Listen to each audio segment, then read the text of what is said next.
Pakistani media کی تاریخ میں سپریم کورٹ کے کسی جج کو پاکستان کے تمام ٹی وی چینلز نے اس قدر طویل عرصے کے لیے براہ راست نہیں دکھایا جو اعزاز اور پذیرائی پاکستان کے آئندہ ممکنہ چیف جسٹس فائز عیسیٰ کو حاصل ہوئی۔ ان کی تقریر اور سوالات و جوابات کی تمام کارروائی پاکستان کے واحد قومی ٹیلی ویژن اور بقیہ تمام چینلوں نے برضا اور رغبت نشر کی۔ قاضی فائز عیسیٰ صاحب اس سے پہلے پاکستانی پارلیمنٹ کے مشترکہ اجلاس جسے آئین کی 50 سالہ تقریبات کا کنونشن قرار دیا گیا اس میں بھی شرکت فرما چکے ہیں۔ پارلیمنٹ میں منعقدہ یہ کنونشن اپنی تمام تر حیت ترکیبی میں ایک مشترکہ اجلاس ہی لگتا تھا جس کی صدارت کی کرسی پر اسپیکر براجمان تھے، اور اسی طرح حزب اقتدار اور حزب مخالف کی نشستیں مخصوص تھیں، جن میں سے حزب اقتدار کی ایک نشست پر فائز عیسیٰ کو بیٹھنے کا اعزاز حاصل ہوا۔ پارلیمان کی کارروائی اور اس میں ہونے والی دھواں دار تقریروں میں عدلیہ کے خلاف بھی گفتگو ہوئی، بلکہ ایک سابق صدر اور موجودہ ممبر قومی اسمبلی آصف علی زرداری نے تو یہاں تک دعویٰ کر دیا کہ میں نے جیل میں بیٹھے ہوئے ایک بینچ بنوایا۔ ان تقاریر کے جواب میں قاضی فائز عیسیٰ کا غصے کے عالم میں جواب مناسب تھا،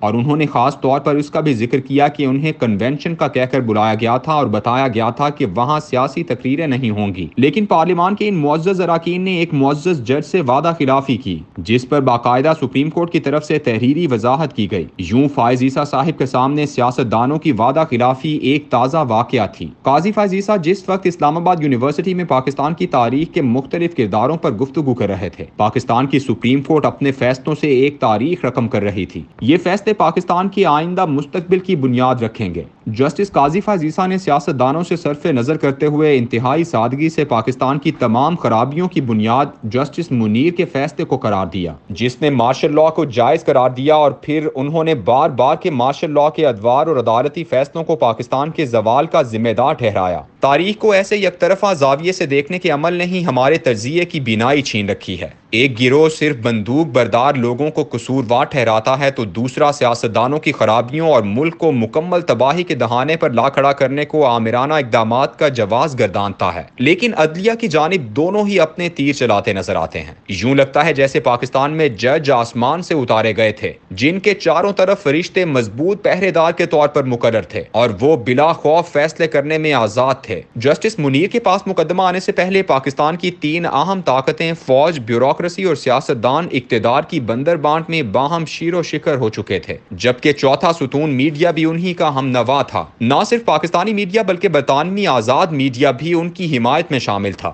گورنر جنرل غلام محمد نے جب 17 اپریل 1953 کو خواجہ ناظم الدین کی حکومت برطرف کی تو اس نے امریکہ میں مقیم پاکستانی سفیر محمد علی بوگرا کو بلا کر اسی اسمبلی کے ممبران سے وزیر اعظم بنوایا تو کسی رکن اسمبلی نے چوں چراں تک نہ کی۔ برطانیہ کے اکانومسٹ کی 9 مئی 1953 کی اشاعت میں گورنر جنرل غلام محمد کے اس دلیرانہ اقدام کی بھرپور تعریف کی گئی۔ اس کے بعد ملک پر 2 بیوروکریٹس غلام محمد اور محمد علی بوگرا کا راج تھا، اور تمام ممبران اسمبلی ان کی سربراہی میں اقتدار کے مزے لوٹ رہے تھے۔ یہی پاکستان کی پہلی دستور ساز اسمبلی تھی جس نے اس سے پہلے بھی 6 جنوری 1949 کو اپنے محبوب وزیر اعظم لیاقت علی خان کی سربراہی میں پروڈا کا قانون منظور کیا تھا، جس کے تحت اسمبلی نے ایک بیوروکریٹ گورنر جنرل کو یہ آمرانہ اختیار دے دیا کہ وہ کسی بھی عوامی نمائندے کو برطرف کر سکتا تھا۔ اقتدار کی کشمکش میں بوگرا نے اپنے ساتھی گورنر جنرل پر وار کیا اور اس بل کو اسمبلی سے ختم کروا دیا، اور 21 ستمبر کو رات 9:30 بجے اسپیکر مولوی تمیز الدین نے اس پر دستخط کر کے گزٹ میں چھپنے کے لیے بھیج دیا۔ گورنر جنرل راولپنڈی سے کراچی پہنچا تو غصے سے بے قابو تھا، مگر فوراً ہی اس نے حواس بحال کیے اور اپنے اثاثوں کا جائزہ لیا۔ یہ اثاثے تھے فوج کا سربراہ جنرل ایوب خان، بیوروکریسی کا سرکردہ سکندر مرزا، اور سیاستدانوں کے بڑے گروہ کا نمائندہ حسین شہید سہروردی۔ اس نے اسمبلی برطرف کی، سیاستدان چودھری محمد علی کو وزیر اعظم، commander in chief Ayub Khan کو وزیر دفاع اور سکندر مرزا کو وزیر داخلہ لگا دیا۔ صحافت کے سرخیل زیڈ اے سلیحری کے ذریعے سوئٹزرلینڈ کے اسپتال میں داخل حسین شہید سہروردی کو پیغام بھیجا، جس نے وہیں سے غلام محمد کی اسمبلی توڑنے کی تصدیق کر دی۔ سندھ کے وزیر اعلیٰ عبدالستار پیرزادہ، صوبہ سرحد کے وزیر اعلیٰ عبدالرشید، محمود علی قصوری، رسول بخش تالپور اور مخدوم زادہ حسن محمود سمیت تقریباً تمام سیاستدانوں نے غلام محمد کے اقدام کو خوش کن قرار دیا۔ سکندر مرزا نے پریس بریفنگ دیتے ہوئے فرمایا، عوام تو گنڈوں اور بدماشوں کو منتخب کر کے اسمبلی میں بھیج دیتے ہیں، یہ بدماش سب کچھ خراب کر دیتے ہیں، جس کی درستی میرا کام ہے۔ جب اس مملکت کے تمام طبقات اندھی طاقت و قوت کے مراکز کے سامنے سر بسجود ہو گئے تھے تو ایسے میں عدالت عالیہ سندھ کے 4 ججوں justice کانسٹائن، justice ویلانی، justice Muhammad Bachal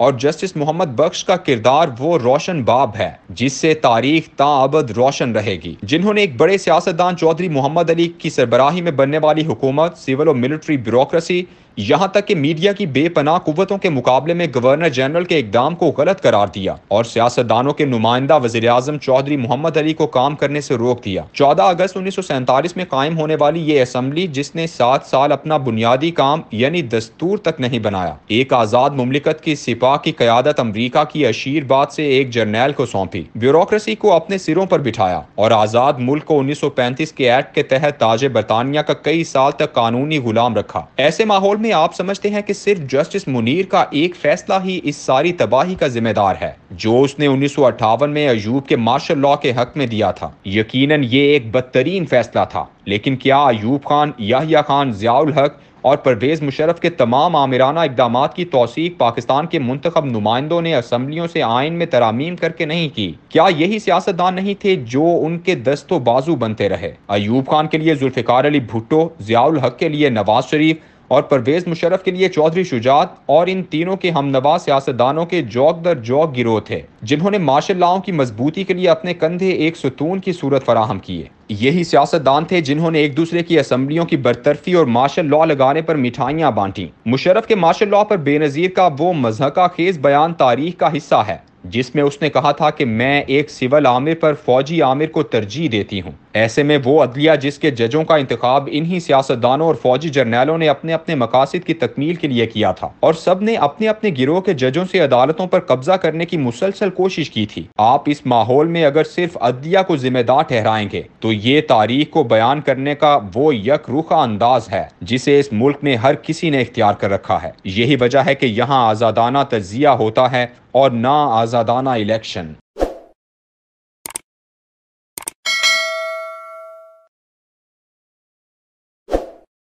پہلی دفعہ اسٹیبلشمنٹ خطرے میں۔ مریم نواز نے لانچ کیا باقاعدہ مفتاح اسماعیل کے خلاف، کس کو؟ اسحاق ڈار کو۔ آپ کو اس ملک کے اندر کھلواڑ کرنے کی سزا ملنے والی ہے۔ اس قوم نے اٹھ کر یہ ثابت کیا 75 سالوں کی ذلت اور رسوائی کا داغ دھونے نکلے۔ پاکستان کا حل پاکستان کی پولیٹیکل ایلیٹ اور اسٹیبلشمنٹ نہیں ہے۔